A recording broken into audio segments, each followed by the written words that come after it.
খিচুড়ি খিচুড়ি হবে।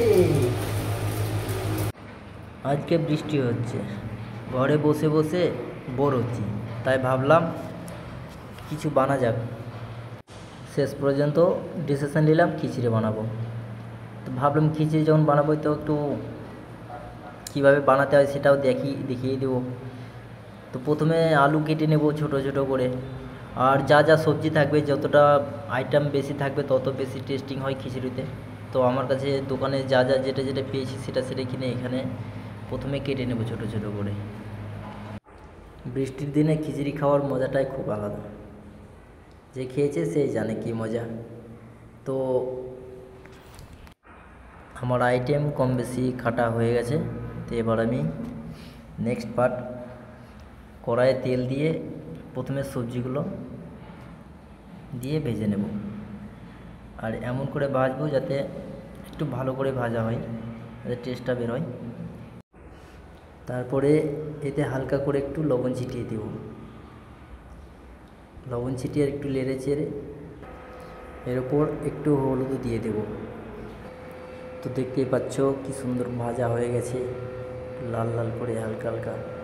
তারপরে একে তুলে নিয়ে এরপরে আমরা পরিমাণ মতো তেল দিয়ে সোয়াবিনগুলো ভেজে নেব। আর ঘরে কিন্তু কাঁচা ছোলা ভেজানো ছিল, ভাবলাম কি আমি এতেও কটা দিয়ে যাই, কয়েকটা দানা এতেও ফেলে দিলাম, সোয়াবিনের সাথে ভেজে নিলাম। আর সোয়াবিনগুলো যখন লাল লাল হয়ে যাবে, কি সুন্দর লাল হয়ে গেছে, এবার একে তুলে নেব। বেশি লাল করতে গিয়ে পুড়ে যাবে, তাই তুলে নিলাম। এবারে পরিমাণ মতো তেল দিয়ে ওতে চাল আর ডাল যেরকম আইটেম আছে ওতে দিয়ে হালকা পরিমাণ মতো ভেজে নিতে হবে, বেশি না। চালগুলো যাতে হালকা ভাজা ভাজা টাইপের হয় সেরকমভাবে একটু নেড়ে চেড়ে ভেজে নিতে হবে সুন্দর করে। তো আবারে আমরা কড়াইয়ে তেল দিয়ে দেবো। তেল দেওয়ার পরে যেমন নর্মাল মাংস রান্না করে বা অন্য কিছু রান্না করে, তো সেইভাবেই পেঁয়াজকে লাল করে নেব। লাল হয়ে যাওয়ার পরে এতে টমেটো দিয়ে, টমেটোটাকে যাতে গলে যায় সেরকমভাবে গুলিয়ে নেব। টমেটো গলে গেলে বা লাল হয়ে গেলে তারপরে চাল আর ডাল সবজিগুলো সব দিয়ে দেব। দেওয়ার পরে নেড়ে চেড়ে পরিমাণ মতো যা লবণ লাগে আর যা মশলা লাগে সেটাও আমরা দিয়ে দেব। মশলা লবণ দেওয়া হয়ে গেলে তারপর একটু নেড়ে দেবো, নেড়ে চেড়ে তারপরে এর উপর একটা দুটো ডিম ভেঙে দেবো।